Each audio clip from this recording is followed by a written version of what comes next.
Dámy a pánové, dobrý večer. Vítejte ve vzducholodi Gulliver, vítejte v DOXu.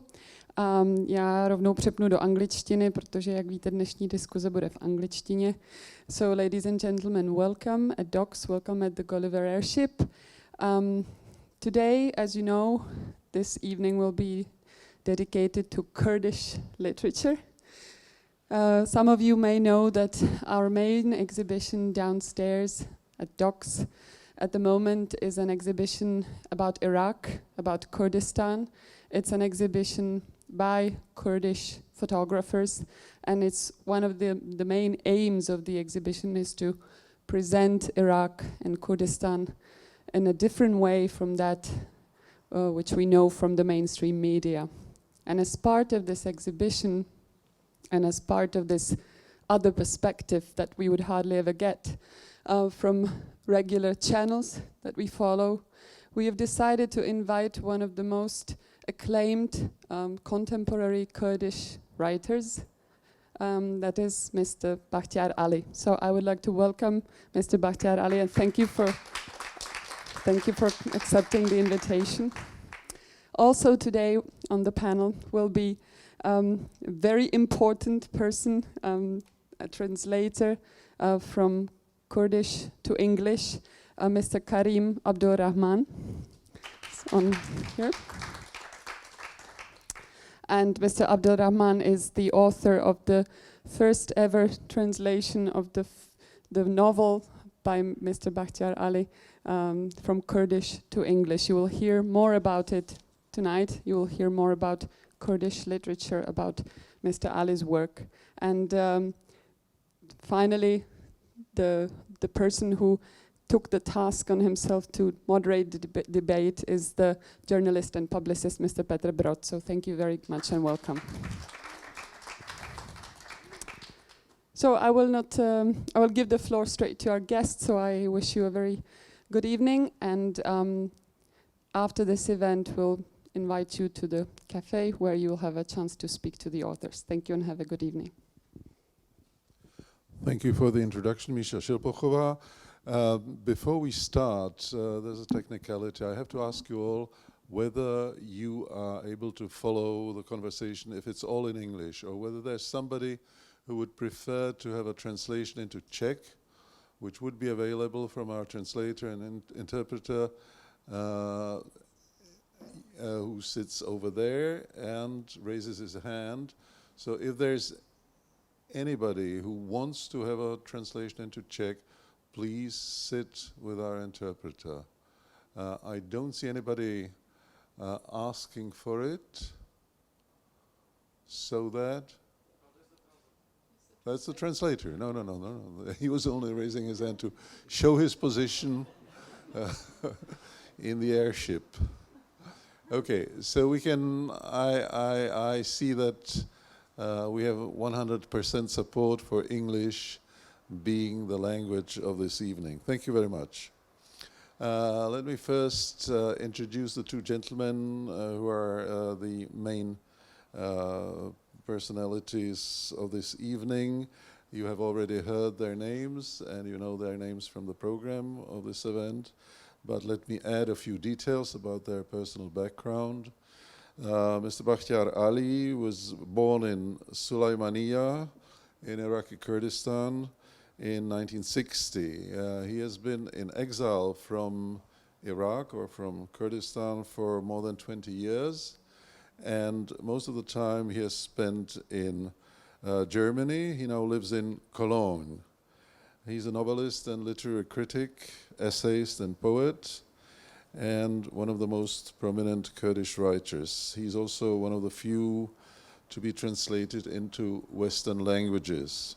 One of the occasions for this evening was the recent publication, or is the recent publication, of his novel, I Stared at the Night of the City, which is the first Kurdish novel to be translated into English. He has published altogether 9 novels, or is it now more than 9? 11 novels and several collections of essays and poetry. His translator into English is Karim Abdul Rahman, who was also born in Suleymaniye, but he has been living in Britain, mostly in London, and he was born in 1976 in Suleymaniye. He's a journalist by training. He has a master's degree in journalism from the University of Westminster, and spent 8 years with the BBC working in its monitoring service in Caversham near Reading, near London, where he was translating from the Kurdish media for the Survey of World Broadcasts issued by the BBC. But a few years ago he left the BBC and now has his own company with a few other fellow Kurds, which is basically an agency continuing in a way what he was doing with the BBC, namely monitoring Kurdish media and informing about the content of their transmissions, all those who are interested in events in the Middle East, specifically in Iraq and in Kurdistan. He also cooperates with an institution called the British Centre for Literary Translation. And literary translation is indeed his second job and something he does with great fervor. Mr.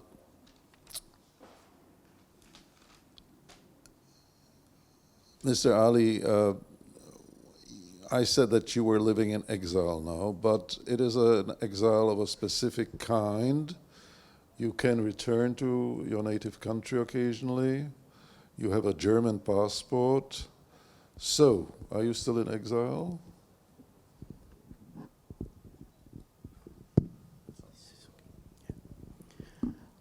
ئەتوانم بڵین لە ئێستا چەمچی ئەگزیل تا حدێک چەمچێکی زۆر کاڵە لەبەرەوەی هەتا توێن قسە لە کۆتایی ئەگزیل بکەین چونکە ئێستا لە سەردەمی دیجیتالە.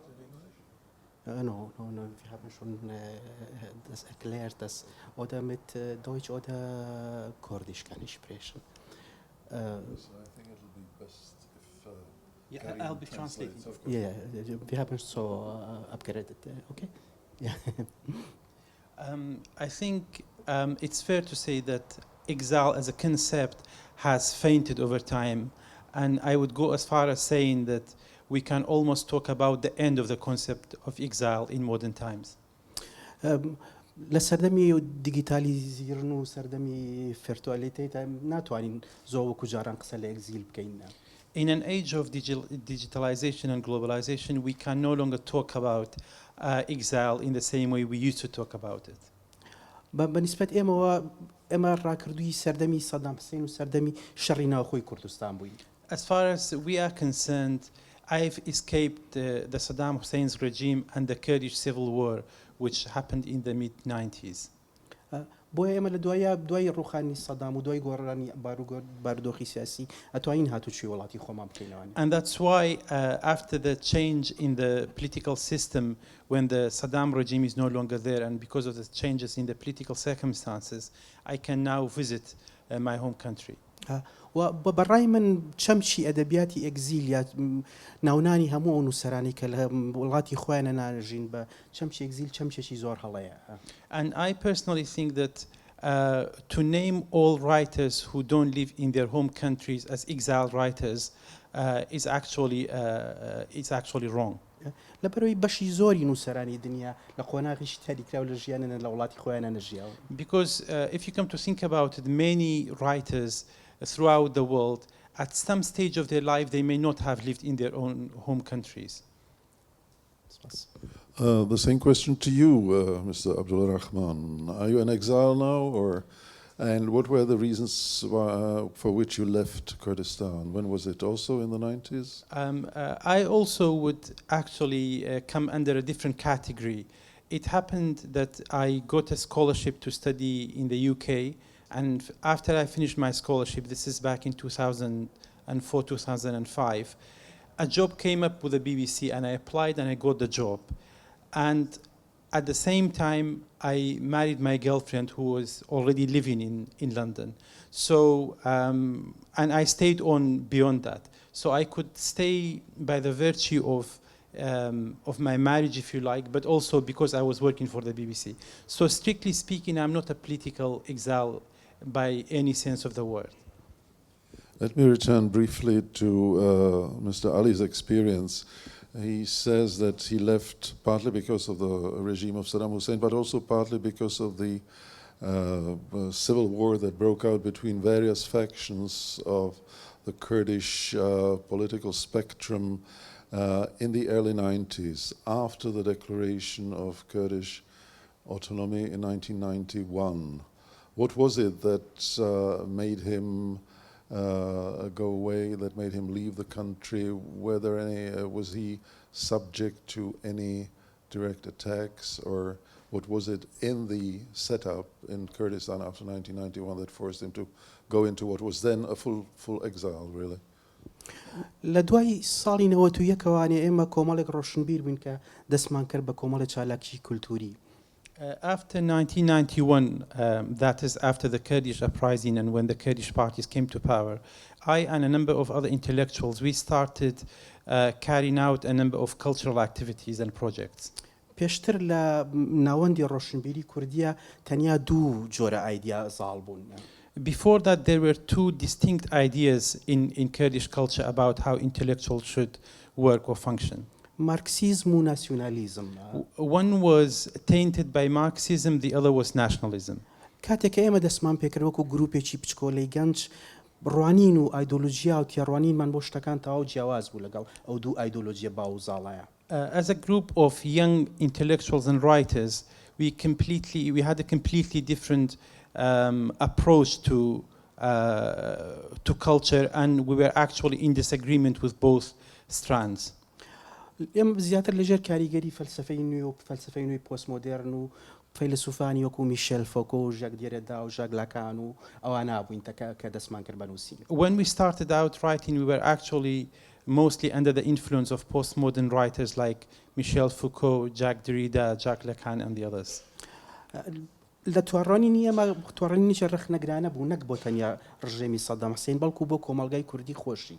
We had a critical outlook not just towards the Saddam regime but also towards the Kurdish society itself as well.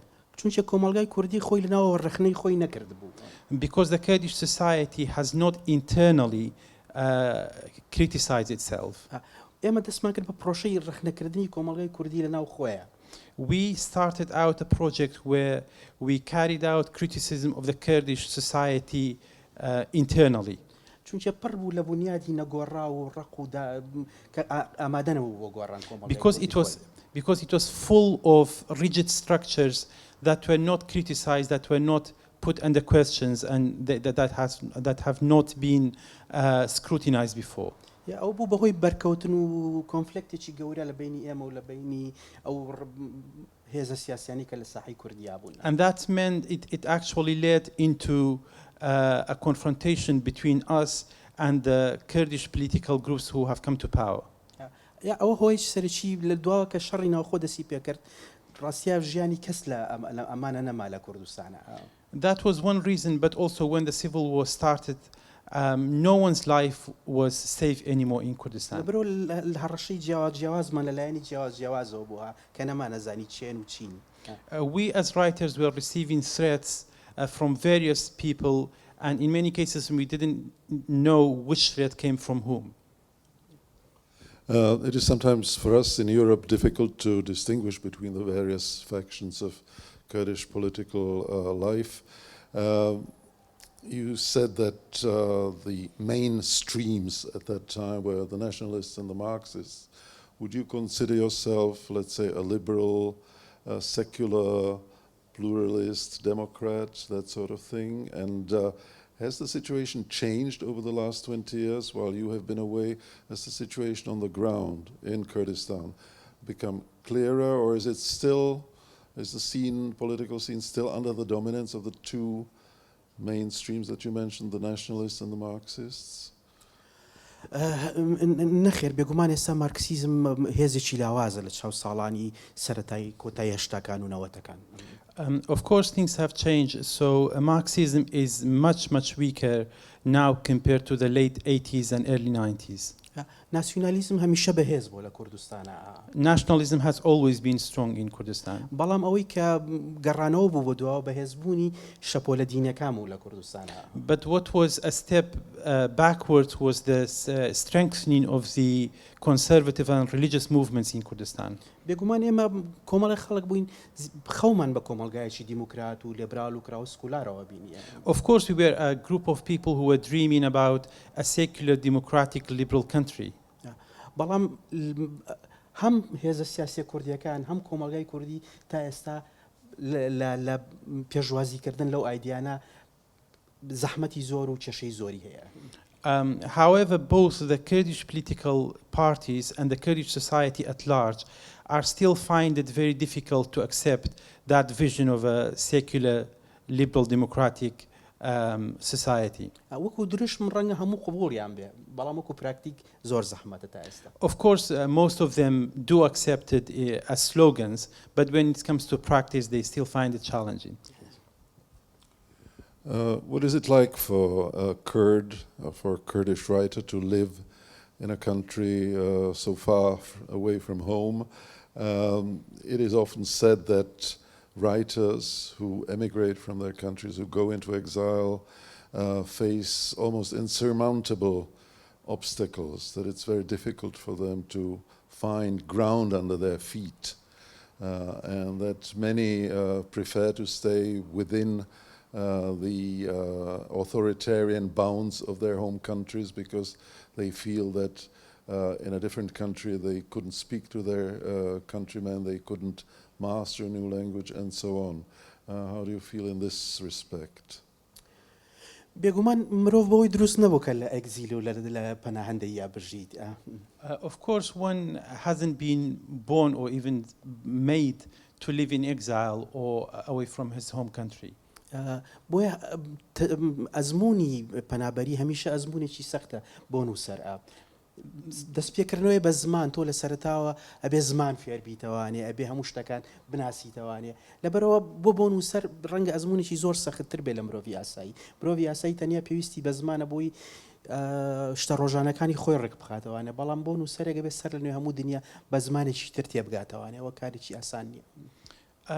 So it's a very difficult process, the living in exile or living outside your home country is very difficult, and it's doubly difficult for a writer because you have to learn a language from scratch.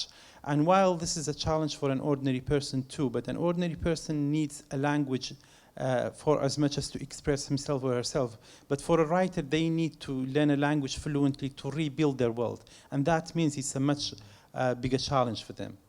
کێشەکەی من کێشەیەکی کولتوری نەبوو لەبەرەوەی من لە مناڵیەوە خوێندنەوەکانم خوێندنەوەی زیاتر ئەدەبیاتی ئەوروپی و فەلسفەی ئەوروپی بوو لە ڕووی کولتوریەوە تووشی شۆکێک نەبووم بەڵام لە ڕووی زەحمەتەکانی ژیان و ژیانی ڕۆژانەوە بێگومان ئەزمموی پەنابەری ئەزممونێکی زۆر سەختە. I didn't experience a cultural shock as such because I've been reading European literature from when I was young. However, the biggest challenge for me was the day-to-day challenges and the practical problems one faces when you live outside your home country. بێگومان پەیوەندیکردنیش لەگەڵ خوێنەرانەوە ئەو سەردەمی ئێمە هاتین زۆر سەخت بووە.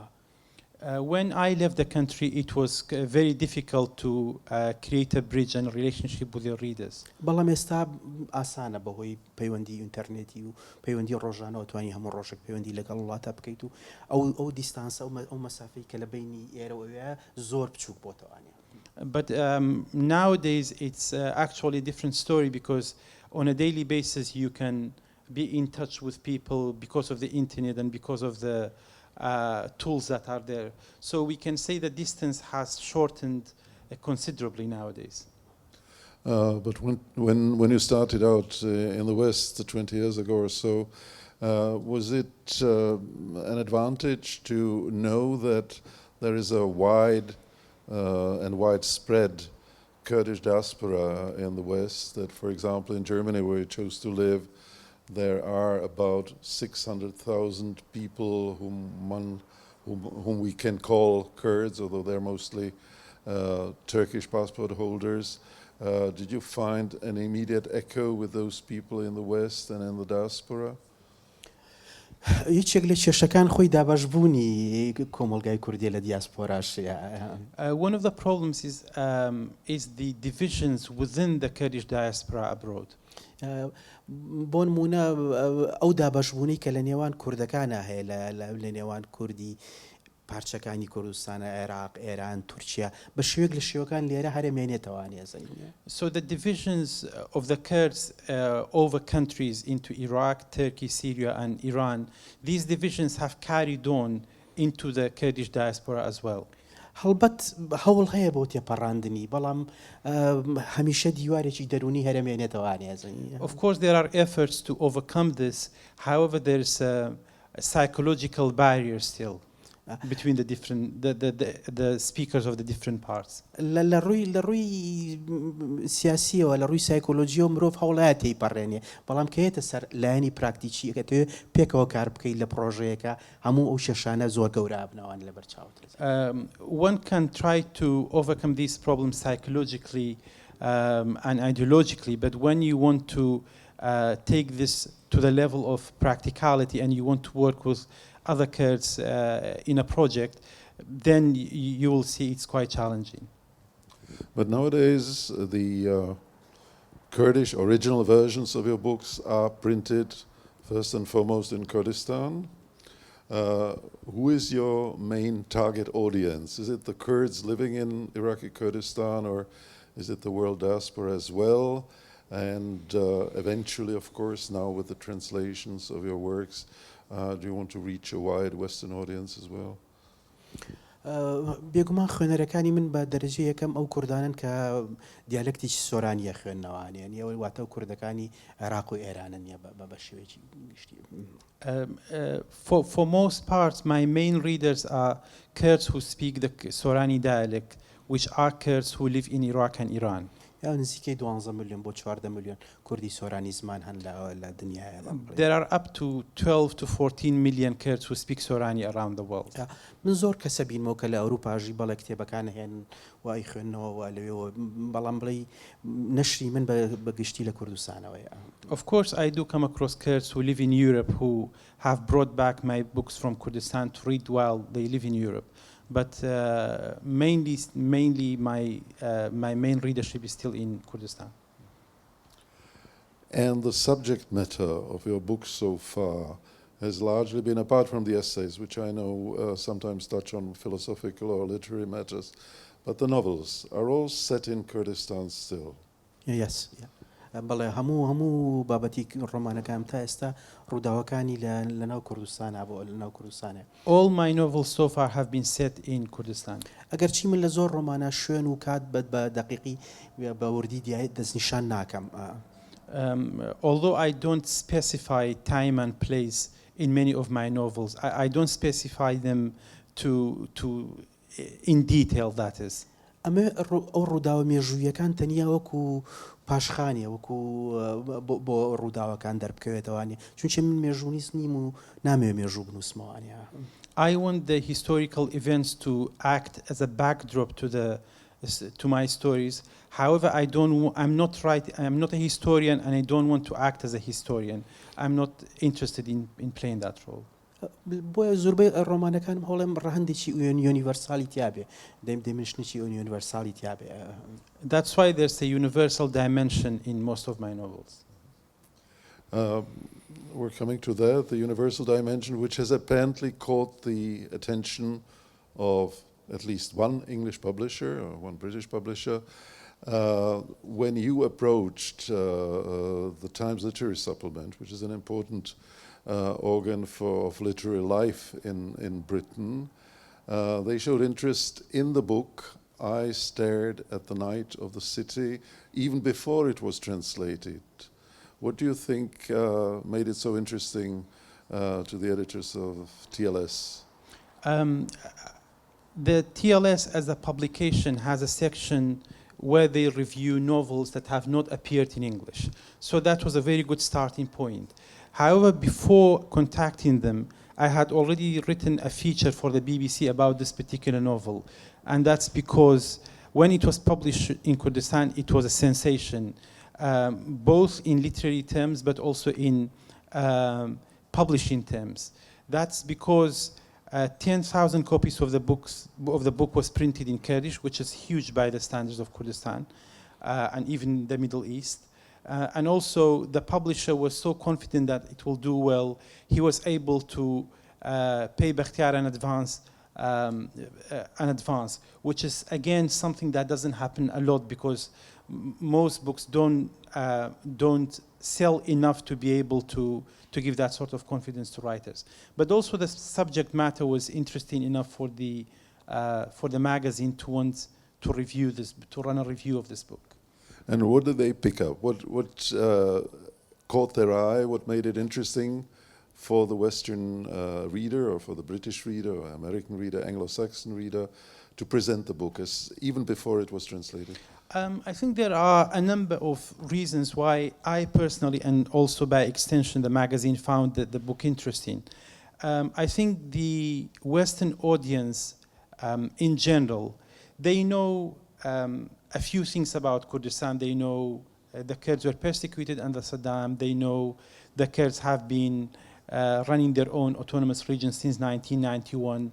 They know a few things, but these are only little details and only scratches the surface of things. What this novel is doing is setting all the action within that time frame. So while it's telling you about the major developments of the past 30, 40 years, it goes deeper and it tries to scrutinize what happens beneath that. Were you perhaps thinking of the Western reader while writing this book, or wasn't it in the back of your mind? بە هیچ جۆرێک بیرم لە خوێنەر و لە تەرجەمەی کتێبەکان نەکردەوە کە ئینووسم. Not at all. I've never thought about the translation of my work when I write them. من ئەتوانم باس لە ئەزمموی خۆم بکەم لەگەڵ تەرجەمە ئەڵمانیەکانی ڕۆمانەکانە. I can speak about my own experience with the German translations of my novels. لەبەرەوەی لە ساڵی پارە لە ماوەی ساڵێکە زیاد لە 35 کۆڕ و خوێندنەوەم بۆ کتێبەکە هەبووە لە شاری جیاوازە لە ئەڵمانیا. Because last year I attended up to 35 events where I read, where I talked about a different novel of mine that was translated into German. Which is the novel that's called in English, The World's Last Pomegranate. And also another novel that's called The City of the White Musicians. ئەم دوو ئەزمموی من لەگەڵ ئەم دوو ڕۆمانەوەیە کە من لە سەرەتا زۆرە ترسام لەبەرەوەی کە هەردوو ڕۆمانەکە زۆر پەیوەندی بە مێژووی لۆکاڵی ئێمەوە هەیە. Initially I was very concerned because both novels dwell a lot on the local Kurdish history. بەڵام لە پەیوەندیم لەگەڵ خوێنەرەکانی ئەڵمانە چونچە لە ماوەی ساڵەکە زیاد لە 6 جار چاپکرایەوە کتێبەکە سەرنجمما کە ئەدەبیاتی باش کە بەبێ ئەوەی کە هەتا ئینترسی سیاسیش هەبێ بێ ئەوەی کە خەڵک بە دوای بابەتە سیاسیەکانە بگەڕێ ئەگەر ئەدەبێکی باش بێ ئەتوانێ خۆی بسەپێنێ لە دەرەوەی ئینترسی سیاسیش. However, one of the things that I found out in the past year was that interesting novels will attract the interest of readers if they are good literature, regardless of whether the readers know about the history of and the setting in which that book is set or not. Initially I was concerned, but my experience of all those different seminars and talks proved something else, and my novel has been republished 6 times in the past year in Germany. یەکێ لە کێشە گەورەکانی تەماشاکردنی غەرب بۆ شەرق بەستنەوەی ئەدەبیاتی شەرقی هەمیشە بەو توراسە کۆنەی هەزار شەو و یەک شەوەوارەیەکە تا ئێستا لە خەیاڵی غەربیە بەو چاوە تەماشای خۆر هەڵاتەکەن. One of the problems in the West when it comes to looking at the East and Middle Eastern literature is that a lot of people in the West still look at the Middle East with the same eyes of looking at 1001 Nights, the famous Arabic epic. لێرە زۆر جار بە تەواوی کێشەکان هەر بەو ئەگەرچی مەسەلە من پەیوەندی ئەدەبیاتی من تا ئەندازێکی زۆر لەگەڵ ڕیالیزمی جادووی مۆدێرنایە، بەڵام هەمیشە ئەو ڕەهەندا بەستنەوە بە Although my connection, my literary connection is much stronger with a modern literary magical realism, however, some readers in the West will still try to find a connection between my novel and the Eastern sense of the magic and the magic tradition in the East itself. So is there a bit of fairy telling in the novel as well, in the tradition of 1001 Nights?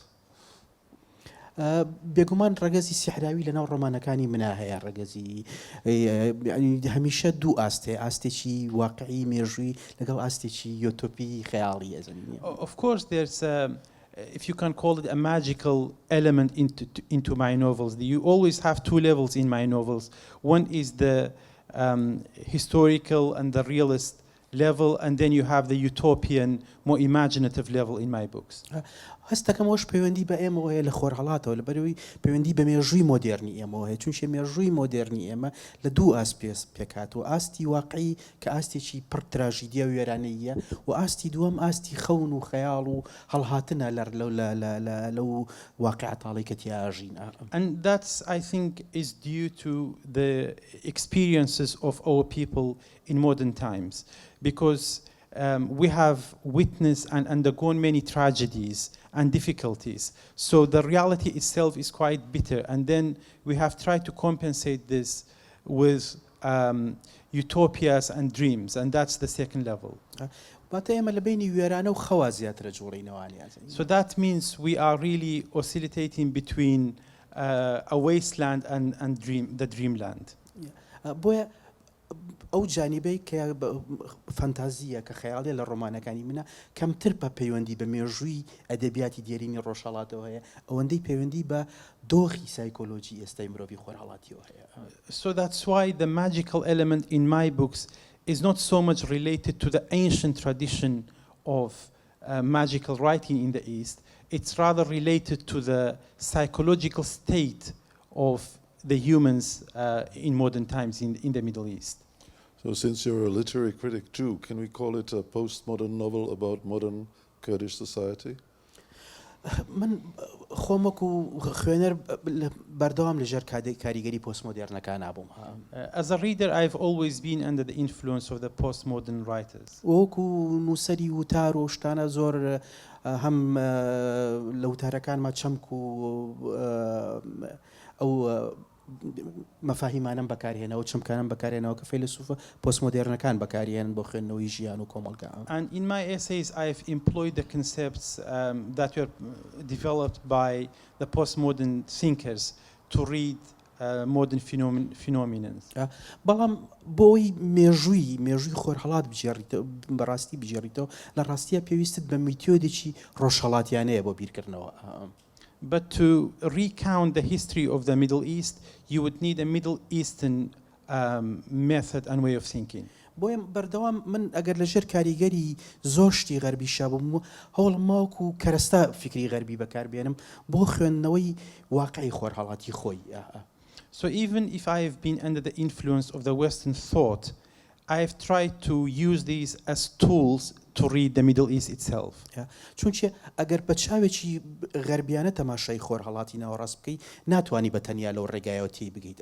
Because if you purely look at the Middle East from a Western perspective, you are not going to fully understand it. لێرە فکری غەربی فەلسفەی غەربی هونەری غەربی کەرەستەمانایەتێ بەڵام ناوەڕۆکە ڕاستەقینەکەی بێ ڕۆژهەڵاتیان نەبێت. That's why in the West offers us the tools and the methods that we can employ. However, the material itself has to come from the East itself. I read somewhere that there are several narrators in the book who are all unreliable. Is it also an Eastern sort of Oriental feature, or why are they all unreliable? Don't we need a reliable element in a book to make us, to give us firm ground, so to speak, and to enable us to distinguish what is right and what is wrong? لا أدبيات همیشه فانتازیا خزمەتی حقیقە دەکات تا ئەندازەیەکی زۆر خزمەتی ڕاستیە جێڕانەوەی واقعەکە با بڵێین. In literature, fantasy is always in the interest of telling, is employed in the interest of telling the truth. وەکو پیکاسۆ لێ هونەر ئەو درۆیەیە کە لە ڕێگایەوە حقیقە دۆزینەوە. As Picasso said, art is the light through which we understand the reality. بۆیە ئەو چەمکە ناواقعیی ڕۆمانەکانی من لە ڕاستیە چەمچێکە ئاسانترە توانم لە ڕێگایەوە نییە وەسفی واقعی پێ بکەم تاوەکو بڵێ من خوێنەر نابمە دنیایەکەوانێک کە پەیوەندی بە واقعەوە نەمێنێت. Although this label of unrealistic has been given to some of my work, but this feature has actually helped me describe the reality better. And I would never take readers into a world that has nothing to do with the reality itself. ئەمە لێرە ئەم بەشێک لە کارەکانی خۆم بۆ پێشەنگای خوارەوە بەستمەوە گەر بکرێت. And if possible, I would like to make a link between my work and the exhibition that you are hosting downstairs. لە ڕۆمانی شاری مۆسیقارە سپیەکانە قسە لە شوێنێکی خەیاڵیەکرێ شارێکی خەیاڵیەکرێ کە ئینسان کارە هونەریەکان و ئەو ئیشانی کە فەوتاوەنی ئەو ئیشانی کە هونەرمەندەکان بەرهەمی هێن بەڵام توانای ژیان ومانە و بەردەوامیان نامێنێنیە لە جێگایەکی تایبەتیە پارێزراوە کە جێگایەکی خەیاڵیە. In one of my novels, The City of the White Musician, it talks about this imaginary place where the works of art that were not that didn't have a chance to be shared and to make it out, they are preserved somewhere, and this place is an imaginary place that doesn't exist in reality. شوێنێکی خەیاڵیە کە تیا ئینسانەکان ڕابردوو و هاوار و ئازارەکانی خۆیانی تیا هەڵەگرن. It's an imaginary place where the humans preserve their cries, their dreams and their artworks. لە پێشانگەکەی خوارەوە منەوەم بینی پیاوێک کە خۆی مردووە و وێنەکانی ماوەتەوانی وێنەکانی هەڵگیراوانی چەندین ساڵە وێنانە هەڵگیراو نەتەوانی و ئێستایەنە دەرێ ئێمە کە مەسەلە لە خۆرهەڵاتە هەمیشە پێویستیمان بە جێگایەکی ئەفسانەی هەیە خەیاڵی هەیە بۆی ئەو شتانی کە هەمیشە لە فەوتان نزیکن هەمیشە لە وێران بیون نزیکن بیان پارێزین. In the exhibition downstairs we have a story of a man who has taken many photographs, and these photographs didn't have a chance to be presented while he was alive. After he died, they were preserved for many years, and then they had a chance to be put on show partly through this exhibition. In the Middle East and in the East in general, we need a space where we can preserve our artwork. Preserve them because we are always almost one step away from the danger of them being destroyed and having that chance to be shared. لەم شاری مۆسیقارەکان سپیەکانە قسە لە مۆزەخانەیەکی خەیاڵیە کە هەموو ئەو کارانە پارێزە واڵیان نەگرێت. In the City of the White Musicians, I am talking about an imaginary museum that preserves all these types of artwork and keep them for posterity. لە خۆرهەڵاتە ئێم من خۆم وەکو مرۆڤ چەندەها مرۆڤی بەهرەمەندم بینیوە کە کوژراون یا لە زیندانە لە ناو چوون یان هەروازیان هێناوە لە هونەر لەبەرەوەی نەیانتوانیوە لە ڕێگە هونەرەکەی خۆیان پارێزن یا پیشانی بن. I've seen many people in the Middle East who were very talented artists, writers, who were killed or who died in prison or who just gave up because they didn't have a chance to develop and share their art. خەیاڵ لای من ڕزگارکردنی ئەو شتە واقعیانەیە کە لە ڕاستیە لە واقعیا بە زەحمەتیە پارێزرێن. Imagination to me is rescuing and preserving these things that the reality is trying to take away from us. یعنی پرۆسەیەکی ڕزگارکردنە زیاتر. It's a process of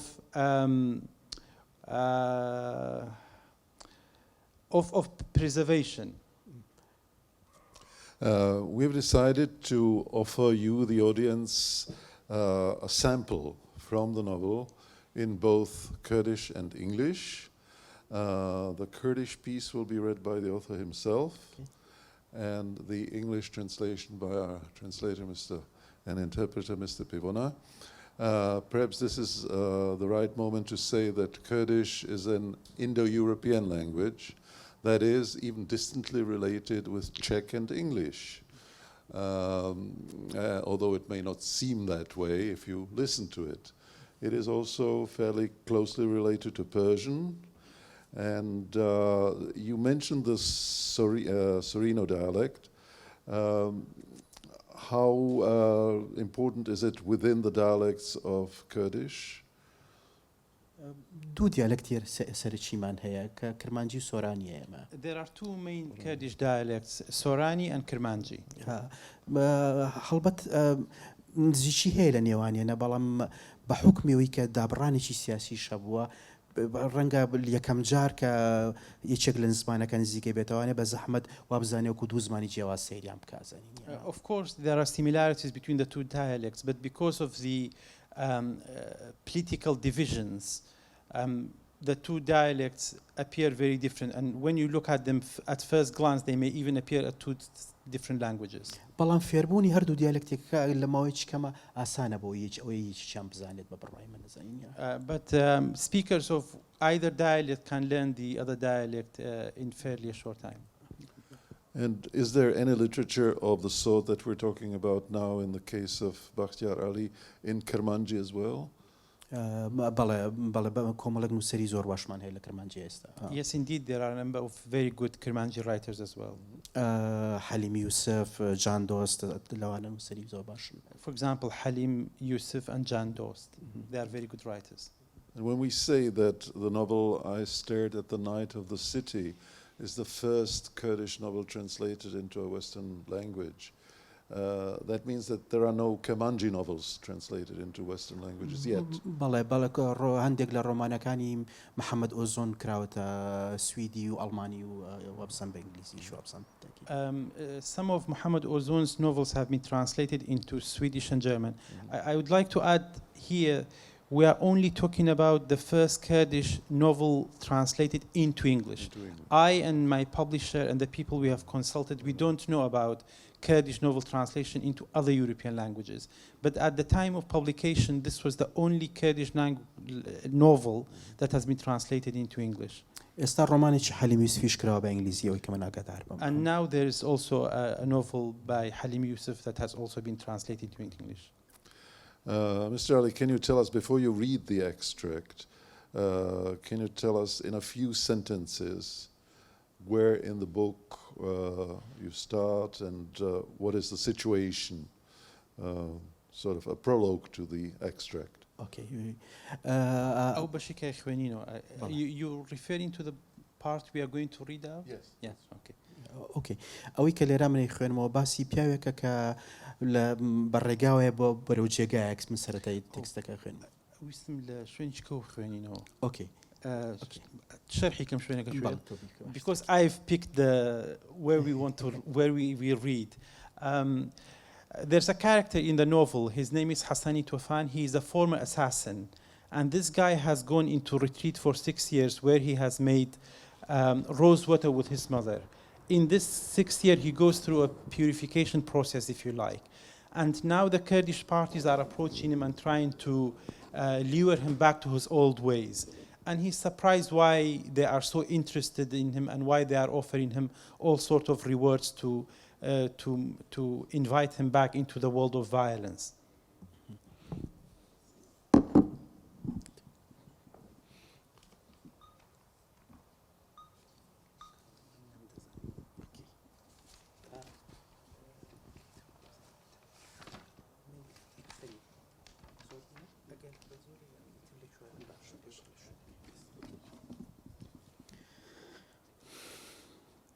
من نەمەزانی ئەم پیشەی ئێمە لە چ ئان و ساتێکە پەیوەندی بە هیچەوە نەماوە.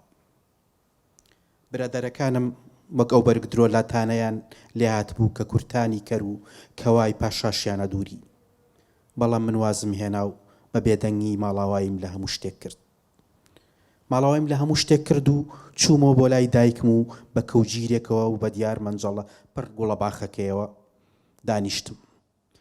لە ساڵانی شەڕی ناوخۆیە من لە بری شەڕ و خەڵک کوشتن لەگەڵ دایکمە خەریکی دروستکردنی و شوشە گوڵاوانە بووم کەیان کرد بە کوژراوەکانەوە. خۆشحاڵ بووم دوجار شتێکی باش بۆ شەهیدەکانەکەم. هەمووت گەر بێت و زەمن بگەڕێتەوە دواوە لەگەڵ دایکمە تەنیا خەریکی گوڵاو دروستکردنە بم. لە سەردەمی شەڕی ناوخوا هەندێک لە هاوڕێکانم نرخیان بە جۆرێکی سەیر فڕی. هەندێکیان لە پلۆپایی سیاسیە بەرز بوونەوە و وایان لێ هات خەڵکی وەک من بە ئاسانی ناگەیشتە بەرقاپیان. هەندێکیان تێوەگلان و خەڵکیانێکیان کوشت نەیاری وڵاتانی دیبوون و بۆ داڵتە و پەنا هاتبوونە شار و مەملەکەتی ئێمە. هەندێکیان هەگەر وەک جارانمانەوە و بوونەوە پیاوکوژی زۆر ڕیسووە کە بە پارەی زۆر کەم خەڵکی زۆر سادە و بەستەزمانیانە کوشت. ساڵانی شەڕی ناوخۆ هەندێک باری دەرونیم تێگەچوو. هەندێک کات باری دەرونیم تێگەچوو. هەندێک کاتی دیش باش و بەختیار و خۆشبەخت بوو. کاتێکی زۆرم لەگەڵ ئەو پیرێژنانە بەردەسەر کە هاتن بۆ لای دایکم و لە زەمین و باخێکی خەیاڵیەوە گوڵیان بۆ هێناین تا گوڵاویان لێ بگرین. من سوودێکی زۆرم لە حیکمەتی ئەوان بینی. هەر کات تووشی غەمۆچیە بووم گژوجای ئەو تۆیان بۆ پەیدا کردم و ئاوێتی ئەو تۆیان بۆ گرتمەوە دەم و دەست ئەیکردمەوە بە مرۆڤێکی خۆشحاڵ و ڕوو بە خەندە. بۆنی ئەو گوڵانە منیان بە جۆرێکی سەیر بە ماڵی خۆمانەوە گریا کە بە پێچەوانەی بۆنی پیسی دنیای دەرەوە هێند سیحراوی بوو وەها لە دڵمەوە ئاڵا نەیهێش بجوڵێم و وەک زنجیر پێبەستی کردم. ئەو بۆنە خۆشانە ئەو گوڵە سیحراویانە منیان کرد بە بوونەوەرێکی ماڵی. من و دایکم پارێکی کەممان دەسەکەوت بەڵام زۆر ئاسوودە بووین. سپاس. Thank you. Thank you. I think at first we thought that the extract in English would be read by Mr. Pevana, but Karim is ready to read it himself, and he's the author of the English version, so let him execute that task. I didn't know at what moment our profession became disconnected from everything else, but I quit and quietly bade goodbye to everything and went home to my mother and sat by her rose-filled post with a skimmer in hand.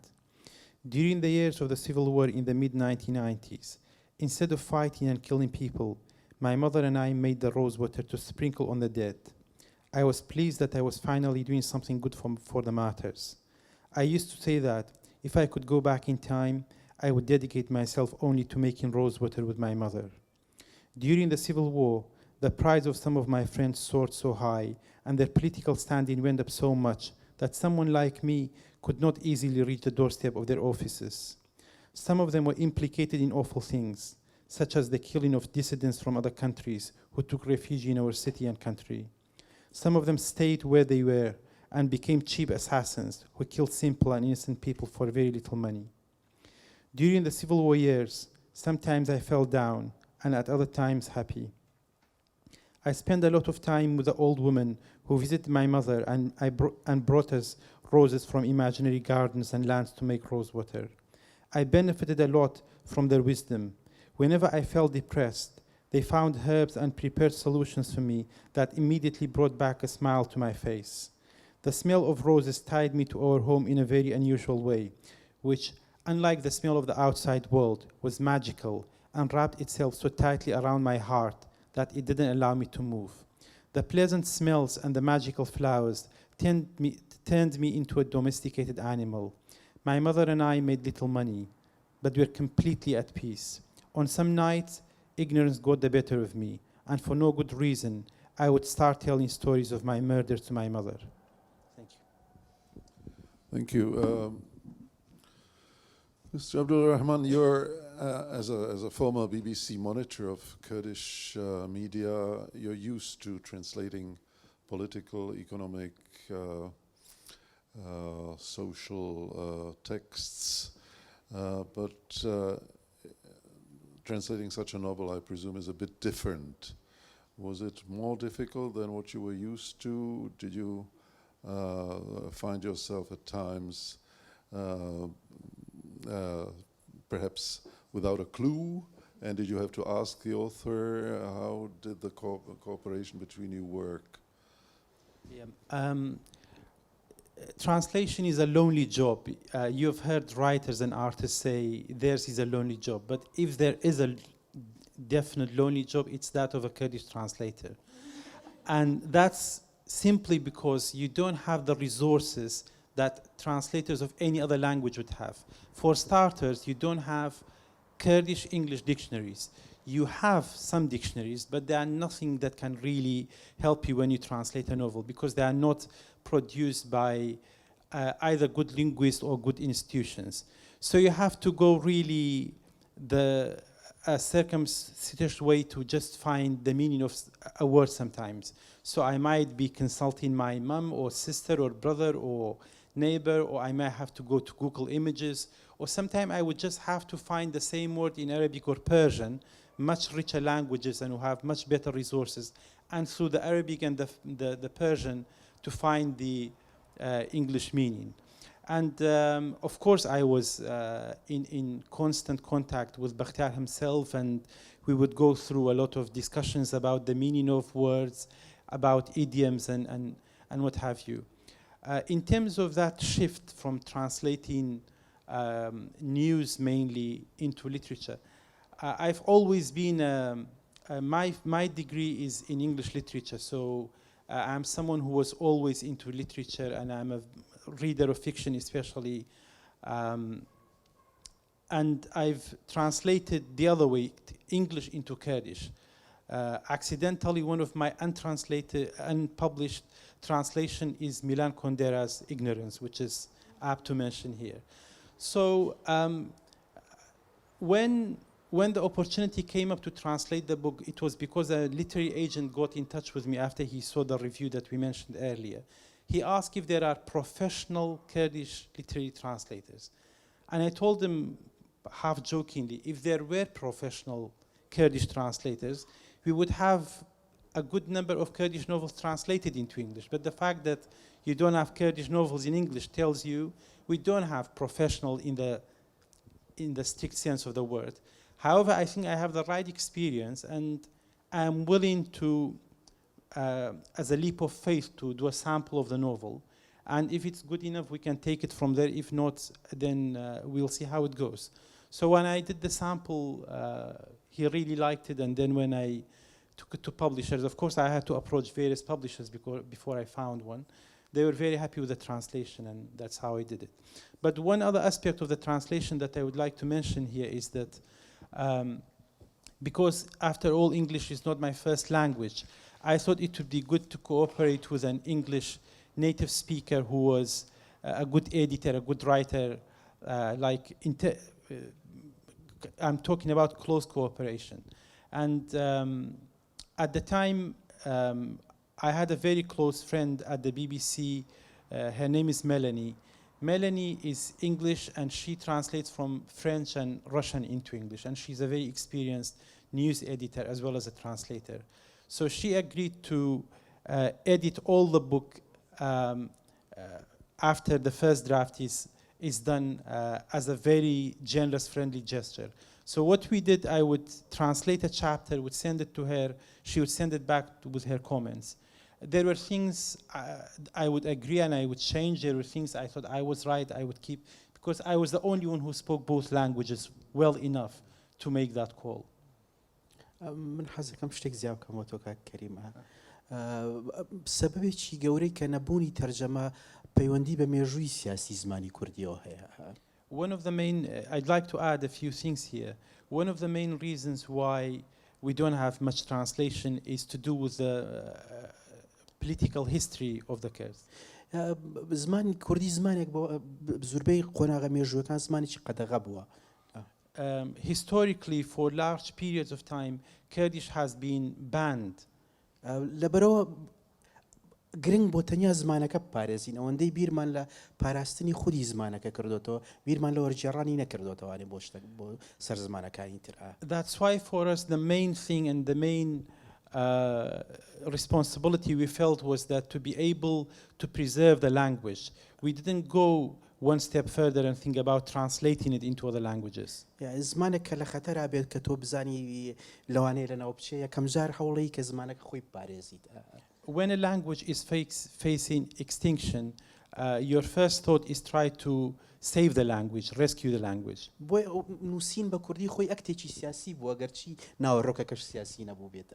That's why writing in Kurdish is a political act, even when the content of what you are doing is not political.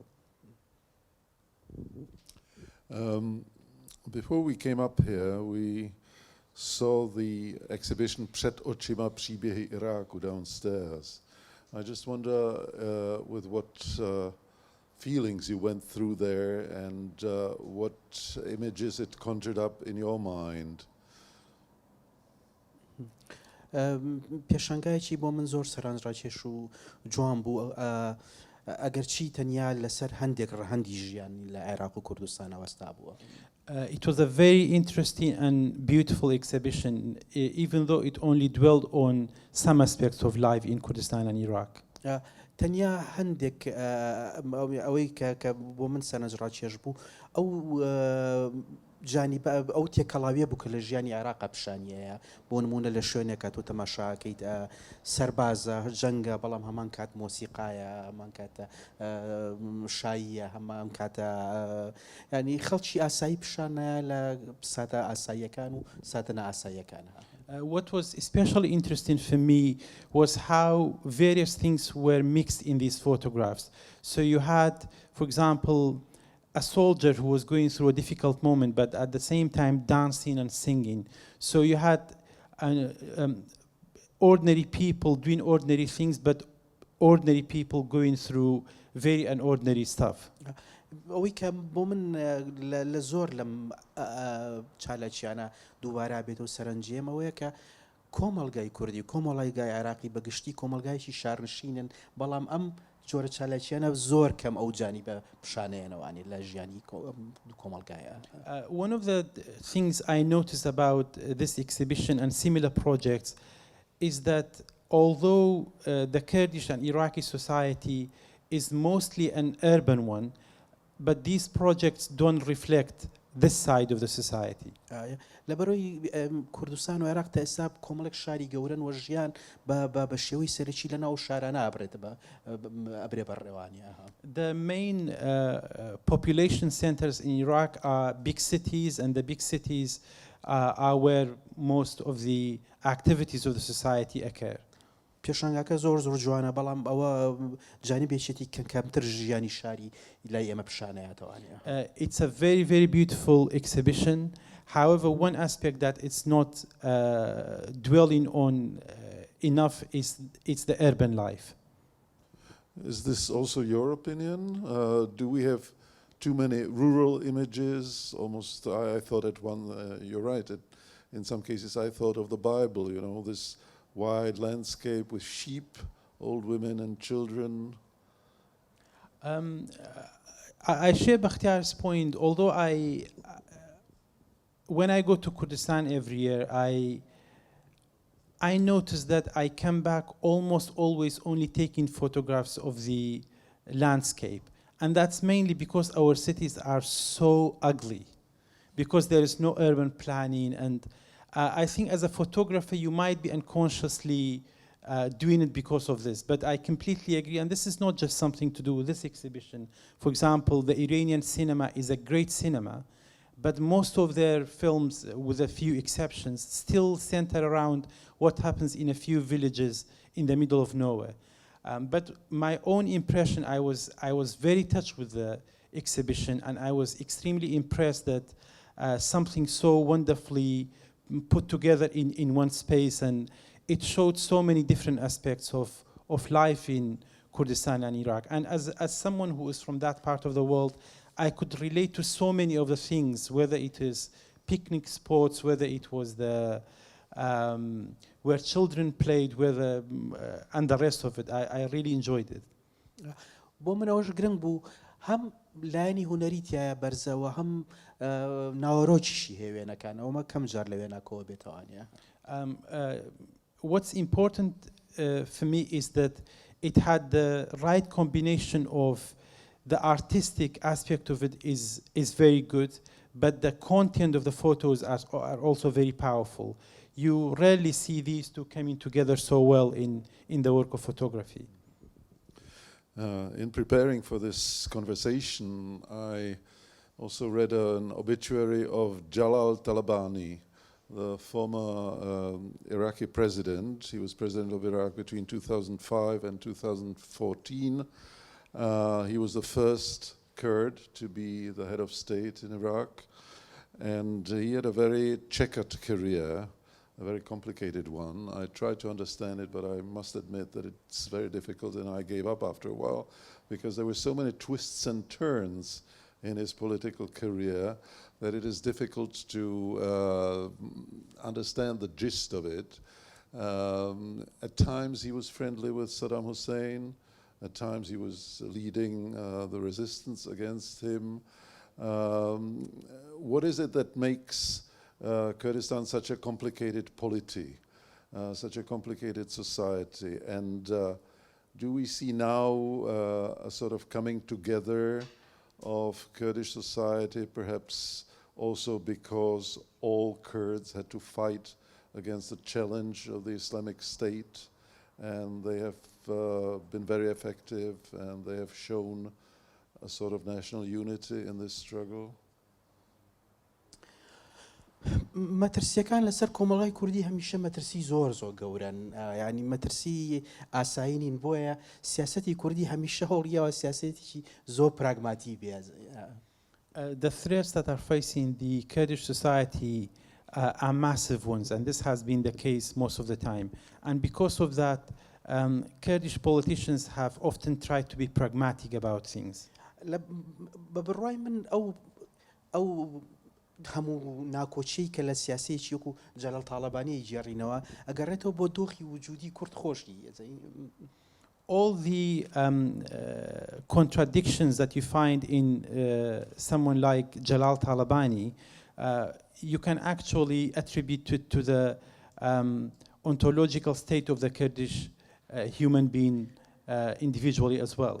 لەبەرەوەی دۆستی ڕاستەقینە نییە لە ناوچەی خۆرهەڵاتەوە لە جیهانیشا بۆ کورد. هەموو دۆستەکان دۆستی کاتین، بۆیە کورد مەجبورە تەنیا تەحالوفات هاوپەیمانەتی زۆر کاتی ببەستێت لەگەڵ دۆست دوشمنەکانی. Because in the Middle East and actually in the wider world, the Kurds only have temporary friends at best and temporary allies, and that's why all the Kurds can do is try to have an alliance that's temporary, because they know this won't last. هەمیشە دوشمنەکانیان لە خۆیان بەهێزترە، لەبەرەوە مەجبورن پەنابەرنە بەر دوشمنێکی تر لە کاتێکی دیاریکراوە لە دوشمنێکی گەورەتر بیان پارێزی.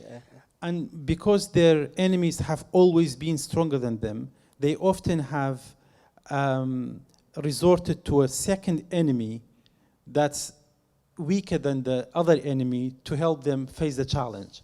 بە درێژای مێژووی کوردوا بووە لەگەڵ عێراق شەڕمان بردو، هەوڵمانەوە هاوپەیمانی لەگەڵ ئێرانە بەستین کە لەگەڵ ئێرانە شەڕمان کردووە لەگەڵ عێراق هاوپەیمانیمان بەستووە. And that has been the case throughout history. In the Iran-Iraq war, when the Kurds were fighting Iraq, they went into an alliance with Iran. But then when they fought Iran, they went into an alliance with Iraq. پەیوەندی بەو دۆخەن سەختەوەیە کە کوردی تیا لە ناوچەی ڕۆژهەڵاتی ناوەڕاستە. So this contradiction should be attributed to the very difficult situation that the Kurds have found themselves in the Middle East. Some commentators think that now there has occurred a window of opportunity for the Kurds to assert their will to statehood, that there is now an opportunity for them to gain real independence rather than only autonomy within Iraq. But they say at the same time that this may destabilize parts of the Middle East. Now, do you see in your compatriots, do you think that most Kurds really see as their long-term goal the independence of Kurdistan, full independence, full sovereignty? And do you think that you might see it in your lifetime? This is a question to both of you. بۆ من مەسەلەی ڕزگاربوون و مەسەلەی دروستکردنی دەوڵەتی کوردی و سەربەخۆی کوردستان شتێکە خەونێکە لە گیانی هەموو کوردێکایە بە بڕای من. I personally think a Kurdish state is a dream that's it's every Kurdish individual's dream. بەڵام من لەو بڕوام کە ئێمە لە ژیانی خۆمانە نایبینین. But I personally think I wouldn't see it in my lifetime. لەبەرەوەی ئەو دوشمنانی کە هەن زۆر لە ئێمە بەهێزترن و بار و دۆخی سیاسی خۆشمان کورد لەناوە بە ئەندازەیەک پارچە پارچەیەوە کۆمەلگایەکی نایەک گورتومان هەیە هێنانەدی و خۆنە لە ئێستا زۆر کارێکی سەختە. And that's because our enemies are much stronger than us, but also the Kurdish society itself is very disjointed. And because of these two factors, it's very difficult to make this happen. Now, your own opinion? I agree to a large degree here. Like, I think it depends how you look at the picture. One problem is that, for example, for Iraqi Kurds, who at some level might be the closest to achieving this dream, they are landlocked. And we are landlocked and we are at the mercy of the neighbors for absolutely everything.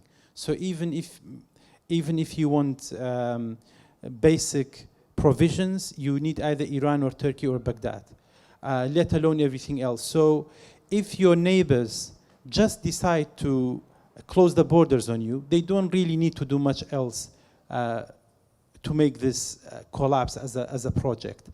But the other thing is that the Kurds in Iraq especially, we had 25 years, the past 25 years, to build the trappings of a state properly, to build institutions, to build a strong economy, to build a good education and health system. And we have miserably failed in that. And I think if we now go to the next step and try to create a state just because someone might think the opportunity is there, I think we don't have the foundations, we don't have the full opportunity in the bigger sense of the word to make that a successful project. Is this sort of criticism that you've just uttered to be found in Kurdistan proper? I mean, is there full freedom of speech? Are voices like yours being heard there? There are people, intellectuals, journalists, who do voice these opinions, but it often comes at a price. It's not the same as elsewhere in the Middle East, where it might be fully totalitarian, but you know if you are saying what the authorities don't like to hear, one day you may pay for it. It may not be direct persecution necessarily, but it depends how far you'll go with it. Ladies and gentlemen, we've been now talking for about an hour and a quarter, and we want to give you the chance to put questions to our guests. So please raise your hand and perhaps wait for the microphone to reach you and put your question to either Bەختیار عەلی or Karim Abdulrahman. Anybody? Yes. Mr. Valka.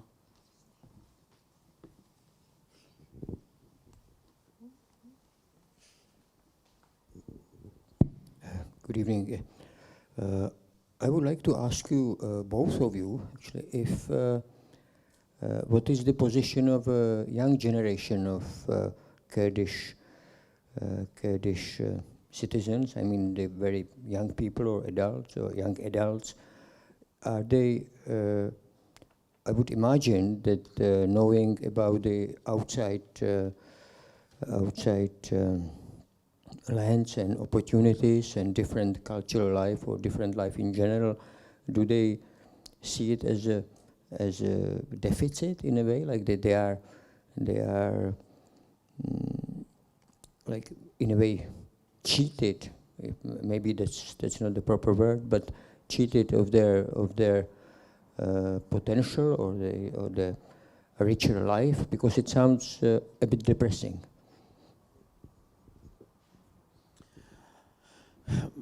بەبڕای من بە نەوەی نوێ تووشی هەمان دابەشبوونی ناوەچی و دەرونی بووە کە زۆربەی کۆمەلگا خۆرهەڵاتیەکان خۆی تووشی بوون.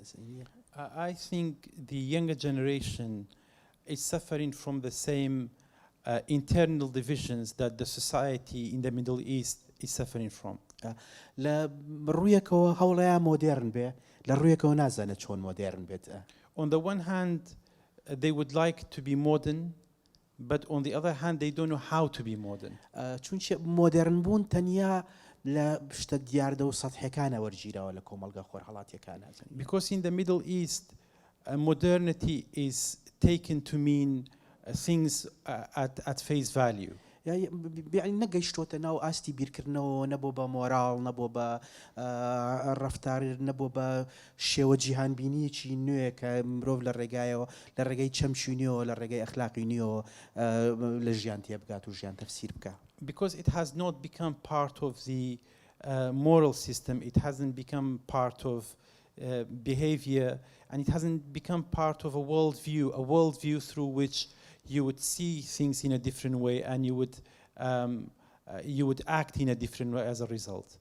لەبەرو تەماشاکەی ئەگەر چی کۆمەلگا کە کۆمەلگایەکە زۆر دیاردەی مۆدێرنیتیایە، بە هەمان شێوە هێزە دینیەکان و هێنزە کۆنزەرواتیڤەکان زۆر بە ئاسانی ئەتوانن گەنج تا ئێستا ڕابچێشن و بە گروپی دینیان پێدروستکەن و تونڕەویانکەن و هەموو ئەو زەمینانی کە هێزی تونڕە و ڕاسیست و ناسیۆنالیستە ئیشیتیاکەن ئامادەیە لە کۆمەلگای ئێمە لە ناو گەنجەکان چە ئەیبینیتەوانێ.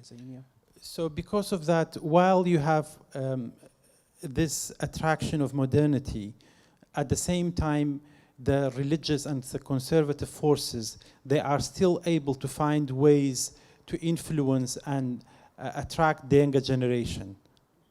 و ئەشی بینین کە بەشێکی زۆر لە خەڵکانی توندڕە و تیرۆریست و ئەکستریمیست لە خۆرهەڵاتە گەنجن. And as we have observed, most radical extremist people in the Middle East are actually young people. لەبەرەوەی خەڵکێکن باوەڕیان بە حەل لە سیاسیە دنیایەکان نەماوە تا ئەندازەیەکی زۆر. یعنی سیاست بە جۆرێک ناومێدی کردوون کە بە دوای چارەسەرێکی غەیبیە ئەگەڕێن. Because there are people who have been so let down by the worldly solutions to their problems, they are now looking to mythical solutions to solve their problems. هەوە شەوە کە هێزێکی وەکو داعش یا ئیسیس زۆر بە ئاسانی خەڵک بدۆزێتەوە لەناو کۆمەلگەکانی خۆرهەڵاتە. And that's the reason why ISIS has found it so easy to recruit people in the Middle Eastern societies. چونچە نەوەیەک هەیە کە بە هیچ جۆرێ بڕوای بە قیەمە دنیایەکان نەماوە ئەو حەلە دنیانی کە ئایدۆلۆژیەکانی تر پێشکەشیەکەن.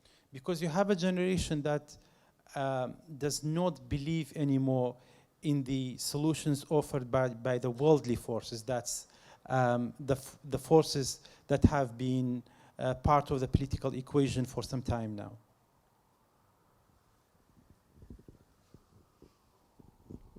I would like to ask Mr. Bەختیار عەلی if he's familiar with the book Alexandria Quartet by Lawrence Darrell. Because when I was reading your book, it often reminded me of that book in the way you use the different perspectives of the characters and the way of their narration. And if you don't know that book, if there are any other books that inspired you to do that. کتێبەکەی دارێل ناسم تەمەن بێگومان کتێبێکی بەناوبانگە. Of course, I'm familiar with the book you mentioned. بەڵام من زیاتر لەژێر کاری لەو ڕۆمانە فرۆ دەنگی ڕۆمانی پۆلیۆنی زیاتر لەژێر کاریگەری بڵێ کەسانی وەکو فۆکنەر و گابریێل گارسیا مارکیزاوم تاوەکو دارێل.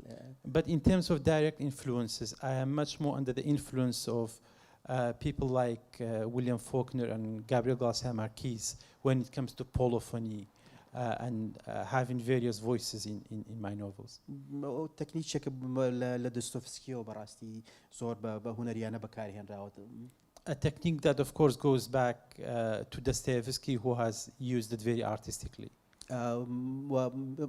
لە ڕێگای کۆمەڵە نووسەری تریشۆ جێگە لە داریێل نییە سوودم لەو تەکنیکە وەرگرتووە.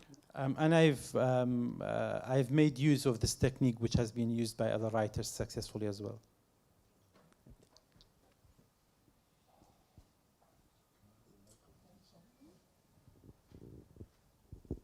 Ladies and gentlemen, one more question, yes?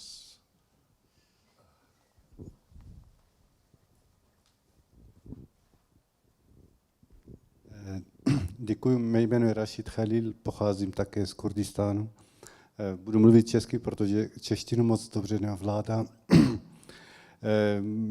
Moc mě těší, že dneska vidím svoje krajany, na které jsem hrdý, protože je to samo o sobě zázrak, že dneska Kurdové můžou vydávat knihy. Protože jak se zmínil... Ano. Hello, I'm also from Kurdistan, and I'm very glad that I can see here my fellow countrymen, and I'm very proud of you because I'm proud of the fact that there are Kurd people that can publish books. Protože ty režimy v Kurdistánu samozřejmě postihovaly jakoukoliv politickou aktivitu, ale hlavně a nejvíce se soustředovali na postih spisovatelů, básníků, kteří vlastně usilovali o to, aby náš jazyk nezaniknul. Because the regimes in Kurdistan, they of course persecuted a lot of political activities, but they also persecuted a lot of literary and artistic activities that themselves tried to withhold our language so that it doesn't cease. A samozřejmě role spisovatelů a literátů nespočívala v tom, že by jenom psali knihy, ale když byly nejhorší časy, tak se z nich stali i pešmergové a bojovali se zbraní v ruce. And the role of writers was not only to write books, but when it came in some difficult times, they also became peshmergas and they had to fight with their guns in their hands. A znám spoustu jmen literátů a básníků, kteří padli v boji hlavně v iráckém Kurdistánu za režimu Saddama Husajna. And I know many names of writers, literates who died under the regime of Saddam Hussein in Iraq. A jako naštěstí dostali jsme se do dnešního dne, kdy Kurdistán jde cestou vyhlášení Kurdské republiky, které bychom měli jako všichni v Čechách držet palce. And I'm glad that we are now in times when Kurdistan is on the way to proclaiming their independent republic, and we should all be fans of that in the Czech Republic. A končím otázkou přímo na autora. Zdá se chystá překlad do dialektu kurmanji. Děkuju. And the question to the author is there, are you planning a translation into the dialect Kurmanji? Thank you. لئستا 4 کتێبی من هەیە بە کرمانجی. Currently, 4 of my novels are available in the Kurmanji dialect. لە ئەستانبول چاپ کراون They were published in Istanbul لە نەشری ئاڤێستا by Avesta Press. ڕۆمانی ئێواری پەروانە Parwana's Evening, جەمشید خانی مامم Jamshid Khan, my uncle, دوهامین هەناری دنیا The Last Pomegranate in the World, کۆشتی باڵندا غەمجینەکان and the Palace of the Sad Birds. هەمووی کراوە بە کرمانجی. All of these are available in و Kurmanji. ئێستا پرۆژەیە هەموو کتێب کارەکان کرێوە کرمانجی. And there's a project to translate all of my novels into Kurmanji.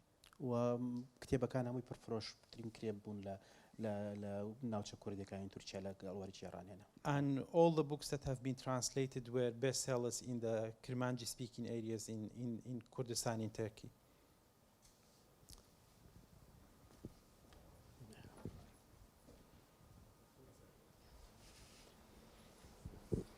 Thank you very much. I have a question regarding both the book and the translation.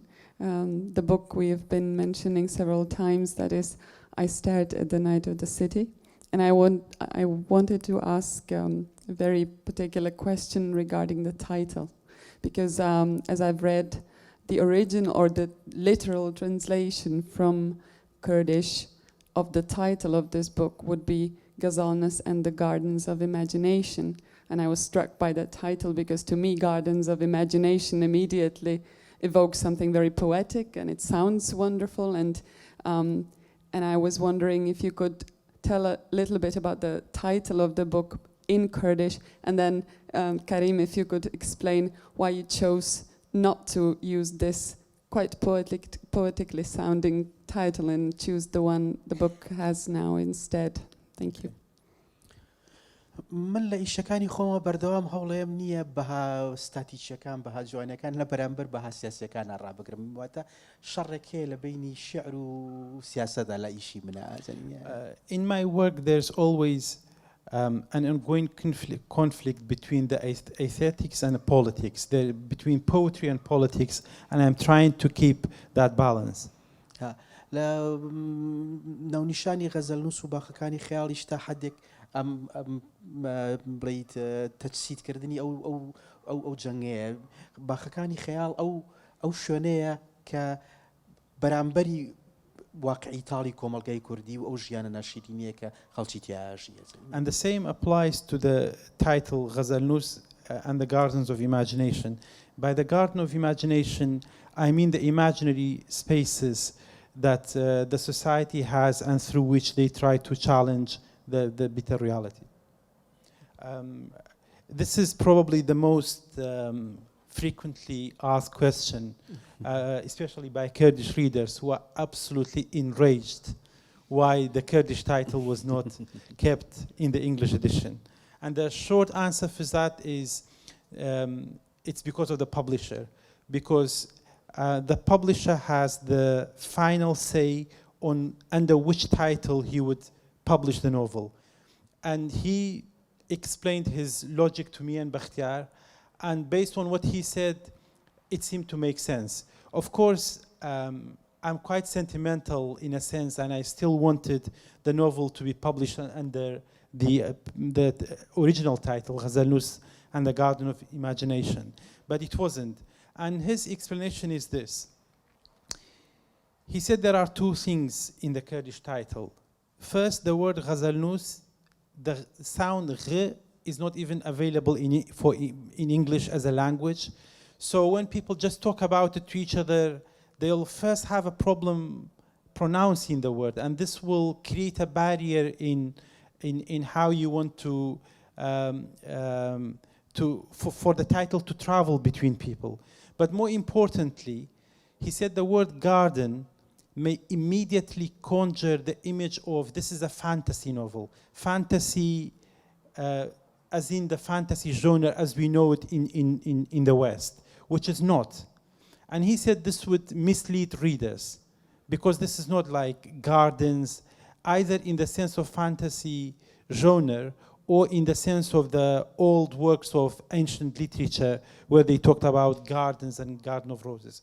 So once he explained this, and he said this title is not going to work in English, in his view, he asked us for alternative titles.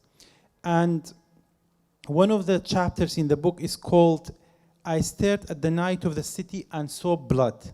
That's the full title of one of the chapters. And me and Bەختیار suggested some alternative titles.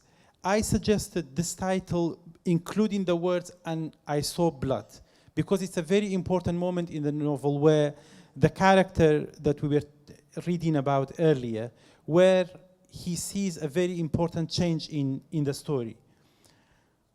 And he said, well, I actually like this title, but if we put the word blood on the cover, it may make people think this is a crime novel, which again, it's not a crime novel, even though a crime is happening in the novel.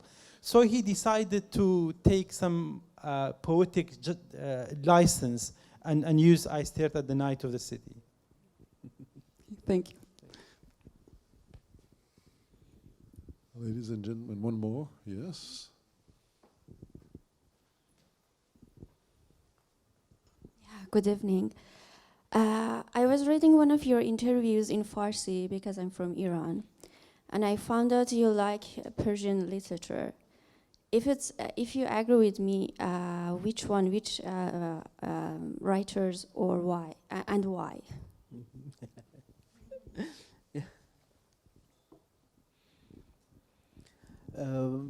ئەدەبی ئێرانی کاریگەرێکی زۆری لەسەر من بووە لە ڕاستیە ناتوانم گەشەی سەرەتایی ئەدەبی خۆم لە کاریگەری ئەدەبی ئێرانی جیا بکەمەوانێ. I'm hugely influenced by the Iranian literature, so much so that my early development cannot be separated from the influence that I have from Iranian literature. لە ئەدەبیاتی کلاسیکەوە بیگراتاوەکو ئەدەبیاتی مۆدێرن بە تایبەتی ئەدەبیاتی مۆدێرن شاملۆ سۆهرابی سپهەری فەروخی فەروخزاد دەوڵەت ئابادی عەباسی معروفی بەشی هەرە زۆری ئەو سەرانە من لە ژێ کاریگەریان نبووم. I've been influenced by writers, classic writers, but especially by modern Iranian writers. Sohrabi Sabhari, Abbasi Ma'rufi, Farughi Faroukzad, and the rest he mentioned it. By the way, Bەختیار speaks Farsi and reads in Farsi. دەوڵەت ئابادی بۆ من نووسەرێکی گرنگ بوو لە تەجروبەی ناسینی ئەدەبیاتی ئێرانی بە تایبەتی ئەدەبیاتی ڕۆمانە. دەوڵەت ئابادی was especially important for me, especially when it comes to fiction. کە لە ئێستا برادری شین هاوڕێین لەگەڵ ئاغای دەوڵەت ئابادیە. And now we are friends as well. بۆ من گرنگ بوو لەبەرەوەی هێزی لە وەسفکردنەوە هێزی لە وێناکردنی دنیای شەرقیە پێشتر تەنیا و لای یەشار کەمال و هێزەمان بینیوە لە وێناکردنی کارکتەر دروستکردنی ڕوودا و جێڕانەوە نەفەس لە جێڕانەوەیە. His power of description, his characterization, the way he can tell a story and create history, it's something we have only seen in Yashar Kamal. Yashar Kamal نووسەرێکە بە تورکیا نووسیەمە ناسراوە بزەم. Yashar Kamal, who's from Turkey and whose work has been translated into European languages. One last question, if I may. You mentioned, if I understood you correctly, that you have completed a translation of one of the books by Milan Kundera, but that it hasn't been published yet. Will it be? Well, I hope so. The only reason why it hasn't been published, it's partly due to the many things I've been working on at the same time. But all I need to do, it's actually the rather short novel, Ignorance. So I've finished the translation. I just need someone else to review my translation. You translated it from the French or from English? The English version. The English version. So Kundera, will he be the first Czech writer to be published in Kurdish? Actually, no. Many of Kundera's works have been translated into Kurdish, and he's someone who's very well known. And there's another Czech novelist whose name it just escapes me. Čapek, perhaps? Karel Čapek? Karel Čapek. He has been translated. There is someone else, Bohimal, please. Harabal. Yes, I think at least 2 of his novels have been translated as well. Thank you very much. Having heard the gentleman who is your compatriot and lives in Prague, the idea came to me that perhaps we have a potential translator of this novel into Czech. But I'm afraid his work would be also hampered by the lack of Czech Kurdish dictionaries.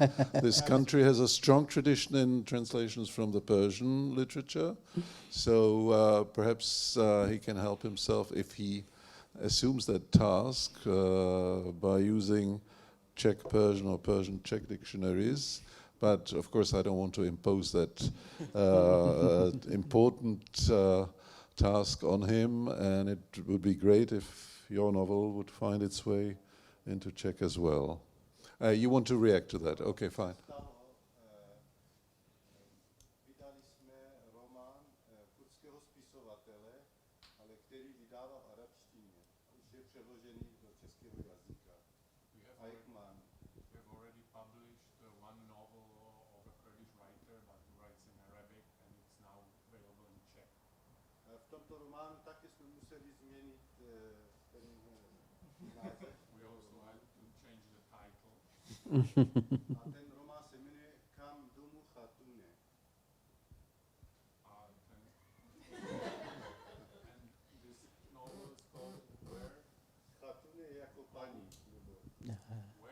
Where is our home Khartoum?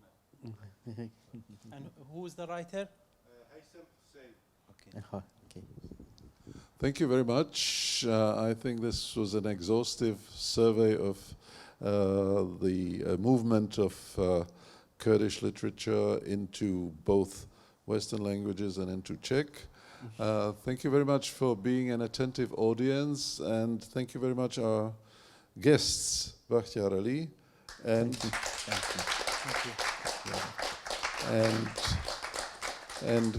Karim Abdulrahman.